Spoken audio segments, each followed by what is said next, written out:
Everyone has a spiritual side and an intellectual side. The spiritual side is naturally superior. The intellect has no capacity to understand faith. Faith cannot be deciphered or theorized. Sometimes the intellect will balk at faith and long for evidence, but this doubt should be ignored. Confusion and doubt only get in God's way and will dissipate in due time. Logic can be an obstacle to faith. God can only be experienced. He can't be reached or perceived through education, debate, or reasoning. The intellect is at odds with God because it relies on the five senses for information, and sense data is an imperfect system. Information gathered in this way can be misleading or even false. God can't be perceived through the five senses because he is invisible and omnipotent, extant beyond the capacity for human understanding and the limitations of the human senses. It's a mistake to associate faith with ignorance. Belief is not superstition, it is natural law. Intellectuals are not diametrically opposed to people of deep faith. The line between science and faith is not immutable, and faith is not frivolous or impractical. Indeed, faith holds the power to manufacture anything a person desires out of thin air, because the universe always strives to meet and answer desire.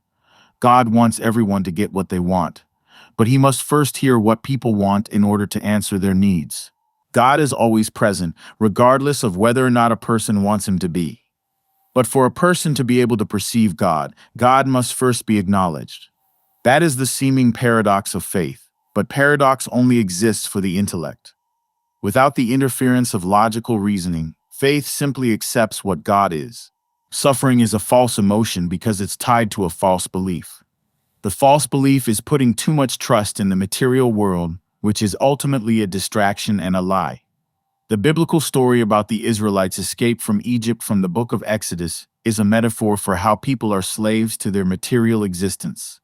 People can free themselves from this metaphorical bondage by focusing on spiritual advancement instead of the animalistic world of flesh.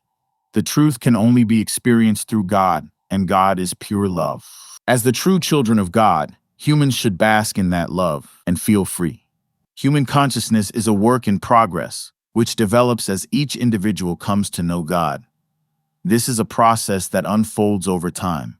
As a person becomes closer to God, he or she will naturally experience less suffering. The knowledge that all suffering is illusory is powerful. External circumstances, one's living situation, or one's job, for example, aren't important, even though they seem to be. Material circumstances don't matter. Excessive focus on such things is a form of bondage that can only be broken by pure faith. Since suffering isn't real, the belief that one can comfort other people or be comforted by others in return is also false. So is the belief that one can inspire joy in another person or be made to feel joyful in return. Serenity and happiness are only experienced in proximity to God. Many people misunderstand the nature of God. Many Christians mistakenly conceptualize God as a man-like entity who resides in the kingdom of heaven, which they imagine to be a specific place. These misguided people believe that God only greets people after they have died, at which point he judges them for their sins. But God is a boundless, infinite spirit, not an entity. God is the invisible energy that is the source of all creation, and God resides in all things, including people, animals, places, and objects. Different entities contain different quantities of God. Humans are the most comprehensive and complex expressions of God. But God is only one component of what makes individuals, each of whom is composed of a body, a spirit, and a soul. Some people are more attuned to the spirit, which is the only part where God resides, whereas others are more attuned to the body and the world of flesh, which are just temporary illusions. The soul is where a person's individuality and mortal mind resides. People who nurture their inner spirits are brighter manifestations of God, whereas people who emphasize the external world are dimmer manifestations. The more that people consciously focus on the external world, the farther they move from God. One way to be closer to God is to try to nurture the inner spirit. All love, whether it's romantic, familial, or some other kind, is God made manifest. Another manifestation of God is wisdom. Real wisdom radiates from within, from the God source. It is not an education that is achieved through learning. God is one mind that everyone can access. But this does not mean that all people share a single mind. Individuals each possess their own mortal mind, which consists of individual thoughts, feelings, and information processed through the five senses. Free will is the cornerstone of humanity. Without free will, people would be puppets rather than individuals hoping to become closer to God. Meditation can help people know God. Since God exists in each person's inner spirit, meditation is a good way to commune with Him. Like any skill, such as playing an instrument, meditation requires practice. It may seem like there are not enough hours in the day to practice meditation, but no activity is more important than knowing God. Everyone should have dedicated time in the day to focus on the divine presence that resides within. Without this effort, the divine presence will remain buried and difficult to access. Since God is an inner voice, not an outside entity, God may be conceptualized as a secret waiting to be discovered. It's important to cultivate the right mindset during meditation sessions. People should not dwell on their personal failures or even on desire. It's better to focus on God Himself. Personality is like a human shell that can be discarded or changed, and because of this transient quality, personality must be transcended during meditation. Practitioners should focus on their individuality, which is their eternal inner identity known as the God Self. Some people think of the God Self as an inner voice. By tuning into this inner voice and tuning out the cares of the external world, meditation makes it easier to know God. Like meditation, forgiveness is a way to commune with God. Forgiveness is not indifference to cruelty. It's meeting cruelty with a conscious act of kindness. People who feel a great deal of emotional pain might need to focus on forgiveness more than meditation, since negative thoughts aren't conducive to knowing God. No one fully knows God. Even the people who are closely in touch with their divine selves can't fully grasp the nature of God. To even desire full knowledge of God is a longing of intellect, which isn't the correct tool with which to perceive God. No one person can hope to comprehend every facet of God because humans are imperfect vessels. Any given person contains God, which is different than saying that a given man or woman is God. Individual difference dictates that every person has a particular point of view with regard to God. A difference in point of view does not mean that one is more correct than another. The perspectives are different, but equal. For that reason, it's important to be respectful of other religions.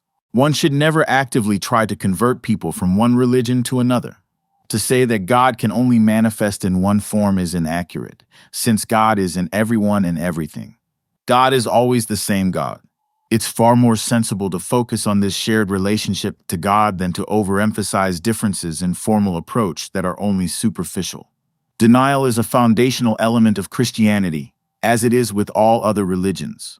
Some people, like the Puritans, have taken the notion of self-deprivation to great extremes. But God wishes to answer desire, not deny or lessen it.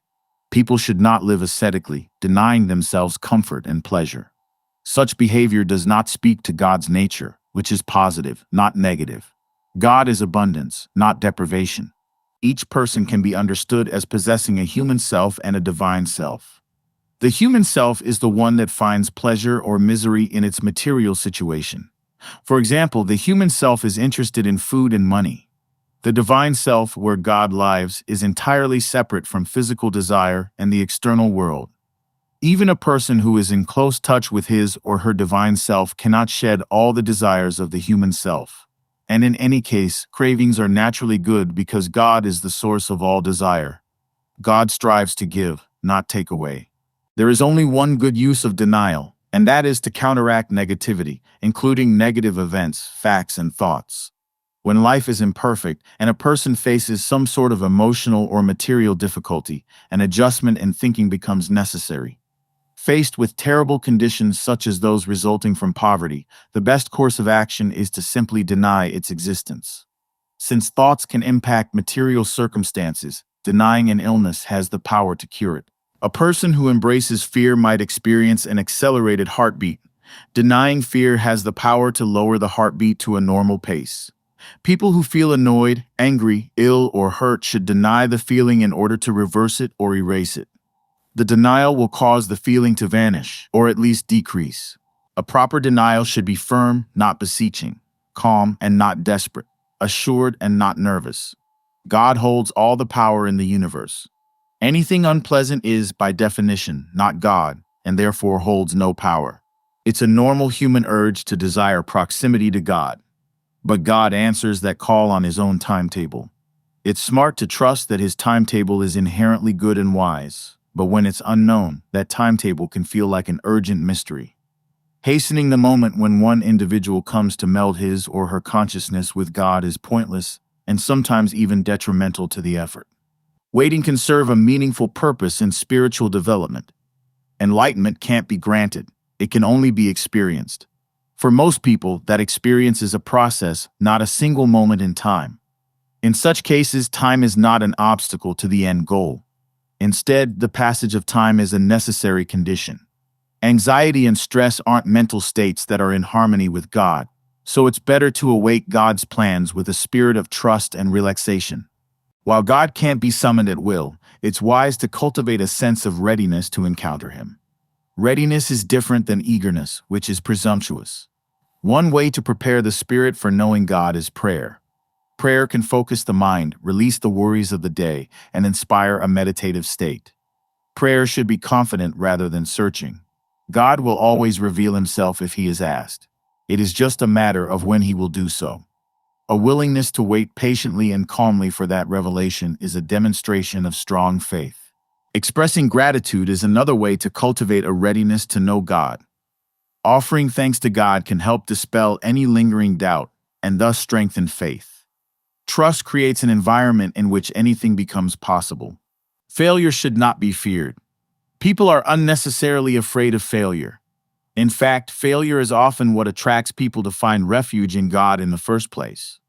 Many people approach religion because they are experiencing some sort of lack that they hope God will fill. And if God doesn't fill that lack immediately, they interpret this absence as evidence that God does not exist. But even things that seem like failures are in fact part of God's plan. The most prominent example is Jesus, who died only to be later raised from the dead. His death at the time seemed like failure. The resurrection was his redemption.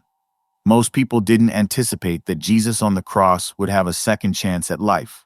Many people hope to know God so that He will heal some sickness or deficiency. If the sickness isn't healed, it doesn't mean the request didn't work. If the healing doesn't start immediately, there's no need to worry. Every person has some purpose that will be disclosed in the fullness of time. Anyone waiting for a miracle should stay open to whatever God is trying to teach them. Healing is God's gift, just like anything else. Other gifts, including love and faith, are equally important. In the face of disappointment, it helps to shift one's focus to another type of gift, such as wisdom or the power of prophecy. Ultimately, all gifts are about knowing God.